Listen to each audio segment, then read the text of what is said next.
तो इसका एक लंबी तारीख़ है, लेकिन पिछले कुछ हफ्तों से चंद महीनों से इसमें कुछ ऐसी पेशरफ्त हुई है जो यकीनन हौसला अफजा है। सबसे पहले तो ये कि स्क्रूटनी कमेटी जो मार्च 2018 में बनी थी और जिसकी ज़िम्मेदारी थी कि ये 1 महीने में अपना काम मुकम्मल करे, तो उनको तकरीबन 4 साल लग गए और वो पूरी तारीख़ मैं बयान करता रहा हूँ इलेक्शन कमीशन के बाहर मीडिया से और आप सब से कि उसकी क्या वजूहात थी।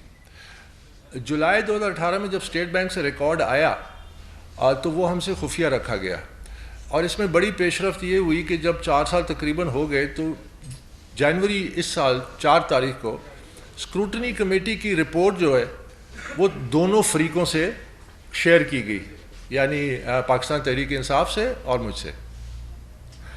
और इलेक्शन कमीशन ने उस वक्त ये हुक्म दिया कि आप इस स्क्रूटनी कमेटी पे अपने जो भी आपके कमेंट्स हैं, रिव्यूज़ हैं, वो आप इलेक्शन कमीशन में दाखिल करें।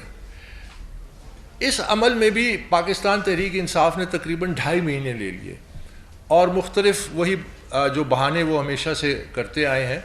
2 दरख्वास्तें भी डाली और उन दरख्वास्तों का मकसद ये था कि 7.5 साल बाद केस का जो मुद्दई है यानी मैं, उसको केस से अलग किया जाए।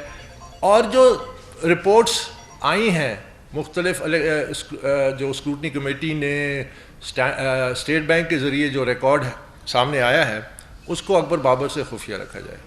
तो ये तमाम मामलात फिर इलेक्शन कमीशन ने 18 जनवरी को तमाम रिकॉर्ड जो है वो हमारे हवाले करने का हुक्म दिया और किसी किस्म के कोई खुफिया जो मामलात हैं उसको रखने से उस दरख्वास्तों को मुस्तरद किया जो पाकिस्तान तहरीक इंसाफ करता है। यहाँ तक कि फिर मार्च की 15 तारीख को बिला आखिर पाकिस्तान तहरीक इंसाफ ने स्क्रूटनी कमेटी की जो रिपोर्ट है उस पर अपने कमेंट्स जमा कराए और वो जमा कराते वक्त भी उन्होंने ये कहा कि ये अकबर बाबर से शेयर ना किए जाएँ। और इलेक्शन कमीशन ने फिर उनका ये जो मुतालबा था इसको मुस्तरद किया और उनके जो जवाब हैं जो उन्होंने स्क्रूटनी कमेटी के रिपोर्ट के ऊपर PTI के जो जवाब है वो ये डॉक्यूमेंट है। ये डॉक्यूमेंट है जो आज मैं इसके कुछ एक अहम पहलू आपके सामने रखूँगा और फिर इसके मज़ीद पहलू भी सामने आएंगे। तो आज की जो प्रेस कॉन्फ्रेंस है इसमें जो इंकशाफात हैं ये अकबर बाबर के इल्ज़ामात नहीं हैं, ये पाकिस्तान तहरीक इंसाफ की अपनी जो उन्होंने रिपोर्ट इलेक्शन कमीशन में जमा कराई है 15 मार्च को, ये उससे हासिल करदा हक़ाइक़ हैं जो इंतहाई तशवीशनाक हैं और इनकी न सिर्फ फॉरेन फंडिंग केस बल्कि शायद पाकिस्तान की सियासत पे भी इसके बड़े असर पड़ेंगे। तो मैं जो रिपोर्ट इन्होंने जमा कराई है इसमें जो आज जो मौजू है वो ये है कि पाकिस्तान तहरीक इंसाफ ने 11 अकाउंट जो कि स्टेट बैंक के अहकामात के ज़रिए इलेक्शन कमीशन में आए, PTI के अकाउंट उनसे लाताल्लुकी का इज़हार किया है।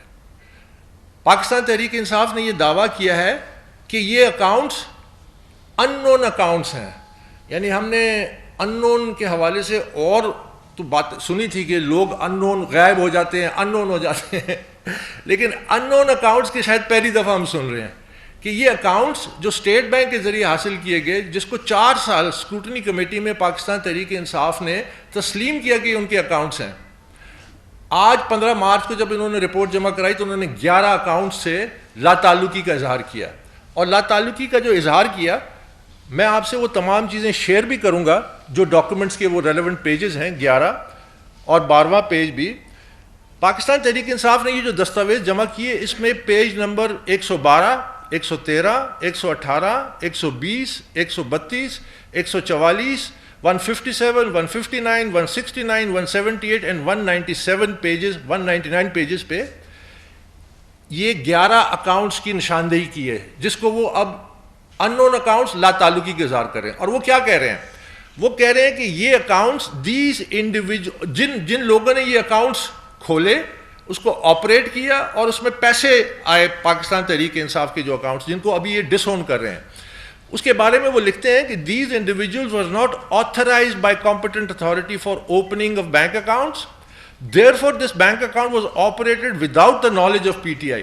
यानी वो ये कह रहे हैं कि इन अकाउंट्स 11 अकाउंट से ना सिर्फ वो लाताल्लुक है, बल्कि जिन लोगों ने ये अकाउंट खोले, इसको ऑपरेट किया, ये अमलन गैर कानूनी इलीगली ये अकाउंट्स खोले गए, ऑपरेट किए गए, और इसमें जो पैसा आया उससे भी पीटीआई लाताल्लुकी का इजहार करता है। और दिलचस्प बात यह है कि साथ साथ वो ये भी कहता है कि इन अकाउंट्स में तकरीबन 23 मिलियन रुपीस पीटीआई के मरकजी अकाउंट से इन अकाउंट्स में गए, और 57 मिलियन रुपीस इन अकाउंट्स में पाकिस्तान और बैरून मुल्क से आए, लेकिन पीटीआई उससे लाताल्लुकी का इजहार करता है। अब सबसे अहम तरीन बात है कि इस रिपोर्ट में जो पीटीआई ने खुद जमा कराई, ये जो अकाउंट्स हैं जिनको ऑपरेट करते थे वो कौन लोग हैं, जिनको पीटीआई ने आज अपनी दस्तावेज के जरिए जो इलेक्शन कमीशन में जमा कराई है, उन्होंने कहा कि जी ये गैर कानूनी अकाउंट थे क्योंकि उनका इन अकाउंट से कोई ताल्लुक नहीं है, ये ऑफिशियल पीटीआई, जबकि स्टेट बैंक यही अकाउंट्स पीटीआई के अकाउंट समझते हैं, और इन्होंने 4 साल उसको तस्लीम भी किया। कौन लोग हैं जो इन अकाउंट्स को खोला और इसको ऑपरेट किया? स्पीकर कौमी assembly mister Asad Qaiser, governor KPK mister Shah Farman, governor Sindh mister Imran Ismail, senior minister Punjab Mian Mahmood Rasheed, former president PTI Punjab late Ahsan Rasheed. ये एहसन रशीद पाकिस्तान तहरीक इंसाफ के बानी रुकन से हैं। मैं जानता हूँ, अल्लाह उनको बख्शे, कि उन्होंने बड़ी मेहनत की पार्टी में, और जब वो सऊदी अरब में होते थे वो उसको सपोर्ट करते थे। आज उनको भी इस कटहरे में खड़ा कर दिया कि जो अकाउंट्स को वो ऑपरेट करते थे पीटीआई ने उससे लाताल्लुकी का इजहार कर दिया है। इसके अलावा पीटीआई के जो एमपीए सिंध में समर अली खान, साबका पीटीआई एमपीए शायद सिंध से Seema Zia, PTI MNA Sindh mister Najeeb Haroon, mister Jahangir Rehman जो पाकिस्तान तहरीक इंसाफ के सिंध के साबिक सदर भी थे, मिस्टर खालिद मसूद जो पीटीआई केपी के साबिक जनरल सेक्रेटरी थे, adviser to the prime minister's late Naeemul Haq sahab, mister Zafrullah खटक। ये कोई 12 नाम मैंने आपको गिने, इसके अलावा और नाम भी हैं। और मैं आपको वो जो पीटीआई ने जो अपने इस रिकॉर्ड में जो लिखा है, हर बैंक अकाउंट का नाम, बैंक अकाउंट का नंबर, और साथ वो क्या लिखते हैं। मसलन ये एक अकाउंट है बैंक इस्लामी का जिसका अकाउंट नंबर भी है, ये लिखते हैं PTI carried out a detailed analysis and review of the information and bank statements. It was identified that the subject account was opened by the following individuals: Asad Kaisar, Zafrullah Khan Khattak, Hamadul Haq, Shah Farman. These individuals were not authorized by competent authority for opening of bank account. Therefore, this bank account was operated without the knowledge of PTI. यानी अब ये जो तमाम लोग हैं, पाकिस्तान तहरीक इंसाफ ने अपने तौर पे, तहरीरी तौर पे इलेक्शन कमीशन में ये जमा कराया है कि इन 11 अकाउंट से इनका कोई ताल्लुक नहीं है, और इन लोगों ने, जिनका मैंने अभी लिस्ट आपको पढ़ के सुनाई, और इसके अलावा और लोग भी हैं, ये बाइख्तियार नहीं थे, उनकी इजाज़त नहीं थी।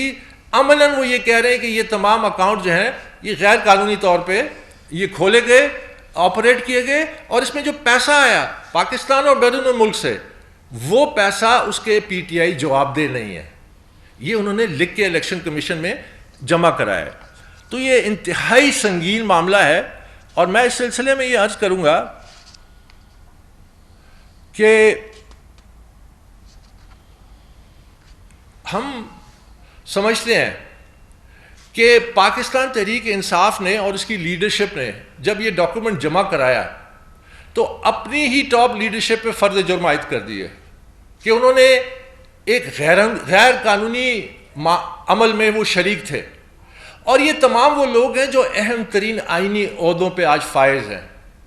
तो मैं ये समझता हूँ कि इन लोगों के खिलाफ ना सिर्फ इलेक्शन कमीशन नोटिस ले, और इनसे जवाब तलबी होनी चाहिए कि आपकी अपनी जमात लिख के इलेक्शन कमीशन में कह रही है कि आप लोगों ने पीटीआई के नाम पे ये अकाउंट्स यहाँ खोले थे जिसकी आपको इजाज़त नहीं थी, जिसको आपको ऑपरेट करने का इख्तियार नहीं था, जिसमें जो पैसे आए उससे वो लाताल्लुकी का इजहार करें जो पाकिस्तान और बैरून मुल्क से आए।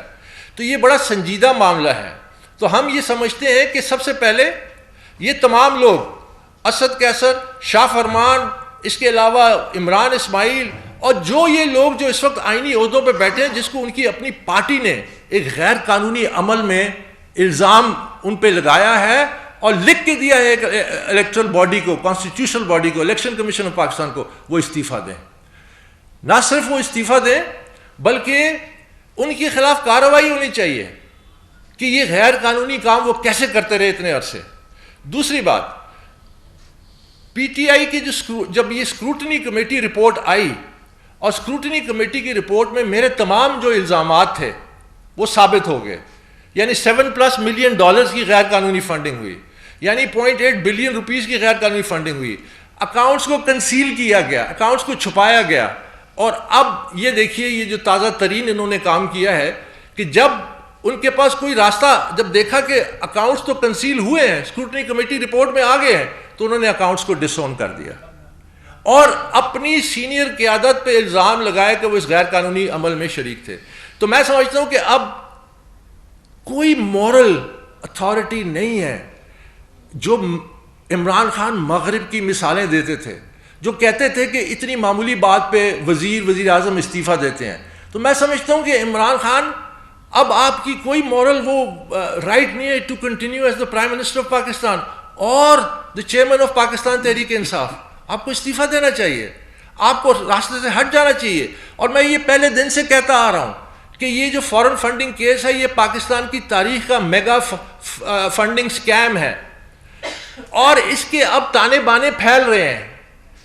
एक कोई पूछेगा कि जी कोई ऐसा कर सकता है जो अपनी जमात और अपनी जमात की क़यादत पे इतने संगीन इल्ज़ाम लगा दे और कहे कि आपने इस गैर कानूनी अमल का हिस्सा थे, कि आपने अकाउंट्स खोले थे? तो इसका जवाब मेरे पास ये है कि अल्लाह ताला इनसे खुद ही इनकी हकीकत अवाम के सामने ला रही है। ये इस केस में बहुत सारे मुअज्जात हुए हैं, मिरेकल्स हुए हैं। मसलन जो हमारे वकील हैं सैयद अहमद हसन शाह और उनके असिस्टेंट बदर इकबाल चौधरी 7 साल से वो ये केस लड़ रहे हैं। 7 रिट पिटिशंस हाई कोर्ट में उन्होंने मुकाबला किया, दर्जनों इनकी एप्लीकेशंस, अभी ताज़ा तरीन 2 एप्लीकेशंस। आज तक उन्होंने मुझसे 1 पैसा नहीं लिया और वो सिर्फ अपनी कन्विक्शन और अपनी दोस्ती में उन्होंने वो मयार सेट किया, यानी ऐसे वकील भी पाकिस्तान में मौजूद है और वकालत को उन्होंने उसका दर्जा बढ़ाया। इसी तरह मेरे साथ बैठे हैं अरसलान वर्दक साहब, ये चार्टर्ड अकाउंटेंट हैं। मैं इनको नहीं जानता था। जब अप्रैल पिछले साल इलेक्शन कमीशन ऑफ पाकिस्तान ने ये हुक्म दिया कि आप 2 चार्टर्ड अकाउंटेंट्स के जरिए जो पीटीआई के जो दस्तावेजात हैं उसकी आप स्क्रूटनी करें, हमें वो कॉपियां नहीं दी गई, हमें और रुकावटें खड़ी की गई। इन्होंने जिस तंदही से वो काम किया और इनकी टीम ने जिस मतलब डिटेल में गए, ये रिपोर्ट का जो तज्जिया है ये भी इन्होंने किया है। ये भी एक गैबी इमदाद थी कि ऐसे लोग मिलते गए, कारवां बढ़ता गया और हकीकत सामने आई। और ये हो ही नहीं सकता कि सच्चाई के सामने कोई रुक सके। 7 साल से ज़्यादा हो गए, अब ये सच्चाई ये खुद सामने ला रहे हैं। अब अल्लाह की कुदरत देखिए कि ये खुद ये अपने पार्टी की टॉप लीडरशिप को उन्होंने लिटरली इंडाइट कर दिया है कि वो उन्होंने एक बहुत बड़ा गैर कानूनी फेल काम किया है और वो उसके जिम्मेदार हैं। और वो अकाउंट्स खोले गए, ऑपरेट किए गए, उसमें पैसा आया और पीटीआई आज इन तमाम अकाउंट्स को डिसओन कर रही है। तो आप मुझे बताइए कि इन लोगों का क्या हक बनता है कि ये बड़े बड़े आईनी ओहदों पे बैठे हैं। जैसे मैंने कहा कि अब हम इलेक्शन कमीशन से ये दरख्वास्त करेंगे कि चूंकि ये रिपोर्ट उनके पास जमा हो चुकी है और ये तमाम हकीकत उनके सामने है, तो इसका नोटिस लें और इनसे जवाब तलबी करें। साथ ही साथ हम ये भी ज़रूर मुतालबा करते हैं कि इस केस 31 मार्च को अगली पेशी है, हम इंशाल्लाह 31 मार्च को अपनी तमाम जो आर्गूमेंट्स है वो कंप्लीट कर देंगे और उसके बाद हम इलेक्शन कमीशन से ये तवक्को करते हैं कि अब वो इस केस को डेली बेसिस पे हेयरिंग करके इसको मंतकी अंजाम तक पहुंचाएं, क्योंकि 7 साल से ज़्यादा अरसा हो गया है। मैं समझता हूँ कि ये जो पाकिस्तान में इस वक्त इंतशार है, ये इंतशार ना होता अगर इस केस का बर वक्त फैसला हो जाता। ऐसे लोग इक़्तिदार में ना होते जो इक़्तिदार के खातिर पूरे मुल्क, पाकिस्तान की जमहूरियत, पाकिस्तान का इस्तेहकाम, पाकिस्तान के सियासी निज़ाम को दाव पे ना लगा देते, जो कि आज लगाया हुआ है। और जब जुलाई 2018 में स्टेट बैंक की तरफ से तमाम रिकॉर्ड आ चुका था, जिसकी बुनियाद पे स्क्रूटनी कमेटी ने रिपोर्ट बनाई जो हमें जनवरी 2022 में दी गई।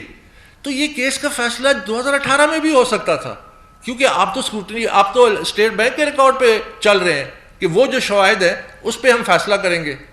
तो वो ये जो तातील, ये जो देर, ये बेसिकली पाकिस्तान तहरीक इंसाफ ने, जिस तरह इलेक्शन कमीशन ने कहा अक्टूबर 10 2019 को, हिस्टोरिक अब्यूज ऑफ लॉ हुआ है, यानी कानून के बुरी तरह से इस्तेमाल किया गया ताखीरी हरबे इस्तेमाल करके, ताकि इंसाफ से बचें, ताकि एहतसाब से बचें। ये वो इमरान खान है जो अपने आप को कहता है कि मैं मदीने की रियासत बनाना चाहता हूँ। मुझे बताइए कि मदीने की रियासत का कौन सा ऐसा अमीरुल मोमिनीन हो जो इंसाफ से भागे, जो एहतसाब से भागे, जो जब सवाल करे तो जवाब में वो उसको मुख्तलिफ अंदाज में उन पर केसेस करे। मुझ पर 3 केसेस किए। तो ये मामला जो है अब इस नहज पे पहुंच चुका है कि अब कौम तवक्को करती है कि ये फैसला है इंसाफ की बुनियाद पे, एविडेंस की बुनियाद पे, मेरिट की बुनियाद पे, डॉक्यूमेंट्स की बुनियाद पे। फैसले को ना रोका जाए। फैसले आने का वक्त हो गया है, बल्कि लॉन्ग ओवर ड्यू, क्योंकि ये जो हमारे आज के मसाइल हैं, और मैं पहले दिन से ये कहता आया हूँ, पाकिस्तान का मसला क़यादत है। क़यादत, क्रेडिबल लीडरशिप आपको कैसे मिलेगी? वो उसी सूरत में मिलेगी कि सियासी जमातें जो हैं वो एक इदारा बन जाएं। सियासी जमातें इदारा कैसे बनेंगी? कि उनको कानून के नीचे लाया जाए। दुनिया में मिसाल है 3 मुख्तलिफ निज़ामों की, और तीनों कामयाब हैं। चीन, अमेरिका, बरतानिया। इन तीनों मुख्तलिफ निज़ाम में क्या चीज़ कॉमन है? मेरिट। यानी चीन में जो उनके टॉप ब्रेन्स होते हैं वो उनकी कम्युनिस्ट पार्टी में इंडक्ट होते हैं, इसीलिए वो निज़ाम कामयाब है। बरतानिया में एक हम्बल बैकग्राउंड का पाकिस्तानी वो मेयर ऑफ लंदन बनता है 1 दफ़ा नहीं 2 दफ़ा, क्योंकि उसकी लेबर पार्टी में मेरिट है। वहाँ पे बादशाहत नहीं है, वहाँ पे लोगों को अपनी कोशिशों और काविशों के ज़रिए वो ऊपर आते हैं। पाकिस्तान में जिस तरह, अमेरिका में भी यही है। मैंने आपको मिसालें दी मेरे साथ बैठे हुए वर्दक साहब की, और इसी तरह अपने वकील सैयद अहमद हसन शाह की। तो पाकिस्तान में कॉम्पिटेंस की कोई कमी नहीं है। पाकिस्तान में प्रॉब्लम है कि कॉम्पिटेंस और क्रेडिबल लीडरशिप को ऊपर आने से रोका जाता है। और ये फॉरेन फंडिंग केस एक तारीखी केस है जो पाकिस्तान की सियासत का रुख बदल देगा। इसलिए मैं पहले दिन से कहता आ रहा हूँ, इस पर फैसला क्या है, इस पर फैसला दें, हकायक, सबूत और मेरिट के बुनियाद पर फैसला दें, ताकि हमारी सियासत आगे बढ़ सके। और आज जो ये जो तशवीशनाक सूरत हाल है कि हमारा वजीर आज़म भारत की फॉरेन पॉलिसी की तारीफ करता है। ये वो फॉरेन पॉलिसी है जिसने हर इंटरनेशनल फोरम पे, इकोनॉमिक, सोशली, पॉलिटिकली, हर फोरम पे इंटरनेशनली पाकिस्तान को अपोज किया है। यहां तक कि पाकिस्तान में क्रिकेट को रोकने की कोशिश की है। यहां तक कि उसने हर महाज पे पाकिस्तान में अंदरूनी मसाइल को बढ़ाने की कोशिश की है। बलूचिस्तान में, फॉर्मर फाटा में। आज तक मुझे कोई भारत का वजीर आजम बता दें, कोई भारत का सियासी लीडर बता दें, कोई भारत का किसी ओहदेदार बता दें जिसने पाकिस्तान की पॉलिसी की तारीफ की हो पब्लिकली। ये पाकिस्तान को शर्मिंदा कर रहे हैं, ये पाकिस्तान को बेइज्जत कर रहे हैं। और ये सिर्फ क्यों कर रहे हैं? क्योंकि ये सियासत, पावर पॉलिटिक्स की भेंट चढ़ा रहे हैं पाकिस्तान और पाकिस्तान के कौमी मफादात को। ये सब कुछ दांव पे लगाने के लिए तैयार है। इसलिए मैं कहता हूं कि जब एक रिस्पॉन्सिबल, क्रेडिबल लीडरशिप सामने नहीं होती तो फिर ये पावर पॉलिटिक्स रह जाती है। और पावर पॉलिटिक्स जो है वो हमेशा मुल्कों को तबाह करती है, नुकसान पहुंचाती है। आखिर में मैं सिर्फ आपसे ये कहता हूं कि खान साहब कहते हैं कि मुझे दुनिया में सब कुछ मिला है और कहते हैं मुझे शोहरत भी है, सब कुछ है, सारी आसाइशें थी, लेकिन लगता है कुछ चीज़ रह गई है। क्योंकि जिस तरह वो इक़्तिदार से चिमटे हुए हैं, यानी बावजूद इसके कि स्क्रूटनी कमेटी कहती है कि अकबर इस बाबर के तमाम इल्ज़ामात गैर कानूनी फंडिंग हुई है, गैर कानूनी ज़राए से हुई है, गैर मुल्कियों ने की है, गैर मुल्की शहरियों ने की है, अकाउंट्स को कंसील किया गया है। ये एक आईनी इदारा है जिसकी एक कमेटी है जिसने ये रिपोर्ट में लिख दिया है। फैक्ट्स तो आ चुके हैं। आप किस बुनियाद पे वजीर आजम हैं? आप कैसे, कौन सा मॉरल हाई ग्राउंड? और फिर मेरे लिए ये पर्सनली, मैं आपको कह रहा हूं, मेरे लिए ये बहुत तकलीफ दे था और नॉजिएटिंग था कि जब इमरान खान ये बयान देते हैं कि स्क्रूटनी कमेटी ने हमें क्लियर कर दिया। इन स्क्रूटनी कमेटी रिपोर्ट सामने पड़ी है, हर कोई अंग्रेजी पढ़ सकता है, उसको पढ़े, देखे, उसके अंदर इन पे तमाम इल्ज़ामात साबित हो चुके हैं जो मैंने लगाए थे। फिर ये इमरान खान कहता है कि मैंने पाकिस्तान में 90 दिन में करप्शन ख़त्म कर दी, जबकि ट्रांसपेरेंसी इंटरनेशनल कहता है कि पाकिस्तान की मौजूदा हुकूमत करप्ट तरीन हुकूमत है, 140वें नंबर पे आ गई है। तो मुझे बताइए कि ये एक लीडर, हम तो पाकिस्तान तहरीक इंसाफ इमरान खान को वज़ीर आज़म बनाने के लिए तो नहीं बनाई थी, हमने पाकिस्तान तहरीक इंसाफ बनाई थी कि पाकिस्तान की सियासत में एक तब्दीली लाएंगे, पाकिस्तान तहरीक इंसाफ को इदारा बनाएंगे, यहाँ नीचे से क़यादत ऊपर आएगी मेरिट पे, और जो दो टर्म से ज़्यादा कोई चेयरमैन नहीं रहेगा। वो तमाम मामला धरे के धरे रह गए, लेकिन हम हिम्मत नहीं हारे।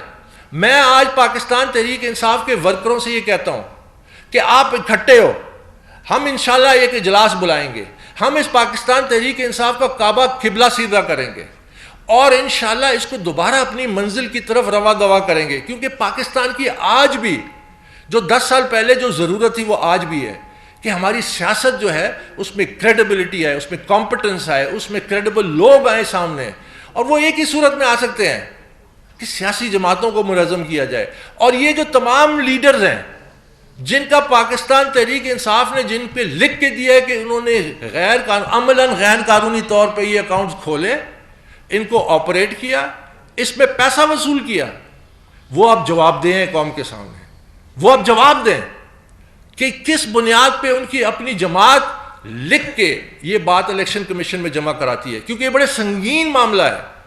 यानी पाकिस्तान तहरीक इंसाफ कहती है इंटरनेशनली भी जो इन 11 अकाउंट्स में पैसा आया उससे हमारा कोई ताल्लुक नहीं है, ये लोग थे, इन्होंने ये अकाउंट्स खोले थे, ये इसको ऑपरेट करते थे, और साथ ही साथ वो ये भी कहते हैं कि इन अकाउंट्स में पीटीआई मरकजी अकाउंट से पैसा भी आया। तो ये जैसे मैंने पहले कहा, अल्लाह ताला इन्हीं के हाथों से इनकी हकीकत आवाम के सामने ला रहा है, और इंशाल्लाह ये जद्दोजहद जारी रहेगी जब तक ये अपने मंतकी अंजाम तक नहीं पहुँच जाती। बहुत बहुत शुक्रिया। देखिए, सबसे पहले तो ये कि जब जॉइंट अपोजिशन ने इलेक्शन कमीशन के बाहर एहतजाज किया और उन्होंने मुतालबा किया कि इस केस पे जल्दी, 19 जनवरी थी शायद, कि इस पे अमल किया जाए, जल्दी किया जाए, तो मैं तो समझता हूँ ये मेरी जीत है। वो इसलिए कि मैं तो पहले दिन से कह रहा हूँ कि ये केस जो है ये सिर्फ पाकिस्तान तहरीक इंसाफ के लिए नहीं है, ये हम जो बानी मेंबर थे पाकिस्तान तहरीक इंसाफ ने, हमने पार्टी बनाई, हमने ये पहल की अपनी पार्टी से कि हम सबसे पहले अपना एहतसाब करेंगे। जब हम अपना एहतसाब करेंगे तो हम फिर दूसरों पे उंगली उठा सकते हैं, दूसरों का एहतसाब का मुतालबा कर सकते हैं। तो तमाम जमातें जब इस पे यकजू हो गई हैं, एक हो गई हैं, तो ये तो खुशाइन बात है। और जहाँ तक उनकी आने या जाने का मामला है, तो पाकिस्तान तहरीक इंसाफ ने तो खुद अपने मुखालफिन पे केस किया हुआ है, किया है कि नहीं किया? उन्होंने अपने मुखालफिन पे ही केस किया। तो अपोजिशन जमातों का इस केस में एक मस्बत रवैया, मैं समझता हूँ ये खुशाइन है।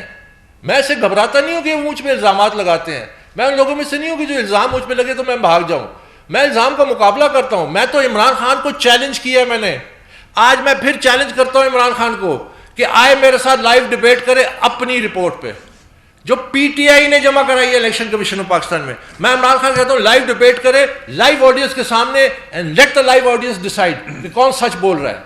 आज ये वक्त आ गया है, ये भी अल्लाह का करम है। एक वक्त था कि इमरान खान अगर गलत बयानी भी करे तो लोग समझते थे सच बोल रहा है, आज वो सच भी अगर बोले तो लोग उसको शक की निगाह से देखते हैं। और अल्लाह का करम है, मैं ये चैलेंज से कहता हूं कि पाकिस्तानी अवाम और पाकिस्तानी पब्लिक सामने बिठाएं, डिबेट कराएं इमरान खान के साथ, फैसला मेरे हक में आएगा क्योंकि मैं सच पे हूं। और ये बात अब साबित हो चुकी है, मुसलमा है, क्योंकि 7 साल से ये इंसाफ से भाग रहे हैं, ये अकाउंटेबिलिटी से भाग रहे हैं, 150 से ज़्यादा पेशियां हो चुकी हैं, 7 रिट पिटीशन हैं, दर्जनों एप्लीकेशनें दी हैं। ये क्यों भाग रहे हैं? इनको अगर छुपाने के लिए कुछ नहीं है तो ये क्यों भाग रहे हैं? और आज ये अपनी टॉप लीडरशिप पे ये संगीन तरीन इल्ज़ाम लगाया कि आपने 11 बैंक अकाउंट्स खोले, चलाए, जिसका आपको इख्तियार नहीं था। देखिए, ये जो आपने बात की ना खाम ख्याली की, जब हम पीटीआई बना रहे थे ना, तो उस वक्त हम सबको ये कहा जाता था ये टांगा पार्टी है, ये कभी भी एक कौमी पार्टी नहीं बन सकती। और ये इमरान खान मेरे गाड़ी में या दफ्तर में बैठ के मुझे कहता था कि अकबर, हमारी पूरी जमात जो है तेरी कार में फ़िट हो जाती है, और हमारी जो पूरी जमात है इस कमरे में फ़िट हो जाती है, और हमारे दफ्तर में इंसान क्या जानवर भी नहीं आते थे। ये आज वाले नहीं जो इमरान जिसका हवाला करते हैं। तो ये वक्त वक्त की बात है, एक कन्विक्शन चीज़ होती है। वो बड़ी इंपॉर्टेंट है। हमें कभी भी शक नहीं था कि ये पाकिस्तान तहरीक इंसाफ एक दिन मकबूल जमात बनेगी। वो बनी। ये अलग बहस है कि उसका काबा किबला तब्दील हो गया, वो पार्टी हाईजैक होगी, लेकिन जो कप्तान था उस पार्टी का वो हाईजैकरों से मिल गया। ये हमारी सबसे बड़ी ट्रेजेडी थी। वरना ये जो बाकी इस वक्त आए हुए हैं ना, ये जो फसली बटेरे हैं, ये जो चेहरे आपको टीवी पे नजर आते हैं, ये चुटकी की मार है, इनकी कोई हैसियत नहीं है पाकिस्तान तहरीक इंसाफ में। जिस दिन मैं ये केस इंशाल्लाह जीतूंगा, उस दिन मैं पाकिस्तान तहरीक इंसाफ के मरकजी दफ्तर में जाके प्रेस कॉन्फ्रेंस करूंगा और बताऊंगा, बताओ ये किसकी पार्टी है। ये सारे वर्करों की पार्टी है जिन्होंने बड़े खून पसीने की मेहनत से बनाया। ये पार्टी एक दिन सामने आई और पब्लिक में उसकी ट्रैक्शन हुई। इसी तरह जो आप कह रहे हैं खाम ख्याली, पाकिस्तान की सियासत में ये केस संग मील हैसियत होगा। हम ये साबित करेंगे कि सियासी जमातें इदारा बनेंगी और उसका वोट बैंक भी होगा। इमरान खान का तो वोट बैंक रोजाना श्रिंक कर रहा है। अब तो वो पटवारियों के जलसे करने लग गया है। वो जिस दिन इक़्तिदार से नीचे आएगा, इमरान खान कहता है कि मैं ज़्यादा खतरनाक हूँ, मैं इमरान खान को फिर एक और चैलेंज करता हूँ कि जिस दिन आप सड़क पे आएंगे इक़्तिदार से उतरने के बाद, मैं आपके सामने खड़ा हूँगा, फिर देखते हैं कि आपके पीछे अवाम है या मेरे पीछे अवाम है। क्योंकि लोग सच पहचानते हैं, लोगों को समझ आती है कि हकीकत क्या है, और लोगों को समझ आ चुकी है। तो इंशाल्लाह हम एक, आपने ब्रेक करना होता है। देखिए इंडिया में ये फैमिली पार्टी जो कांग्रेस पार्टी थी वो पसपाई पे है, एक ऐसी पार्टी जिसके नजरिए से हमें बहुत इख्तलाफ है, लेकिन वो ग्रास रूट्स की पार्टी है, वो ऊपर आ रही है। इसी तरह तमाम दुनिया में ये अमल है। हमने सिर्फ वो कदम उठाना है और तब्दीली इंशाल्लाह होगी। अकबर एस बाबर साहब, ये बताइएगा, आपने 11 नाम दिए, इसमें बहुत इंपॉर्टेंट नाम दिए हैं। स्पीकर है, इमरान इस्माइल साहब हैं, गवर्नर इसी तरह केपी के हैं।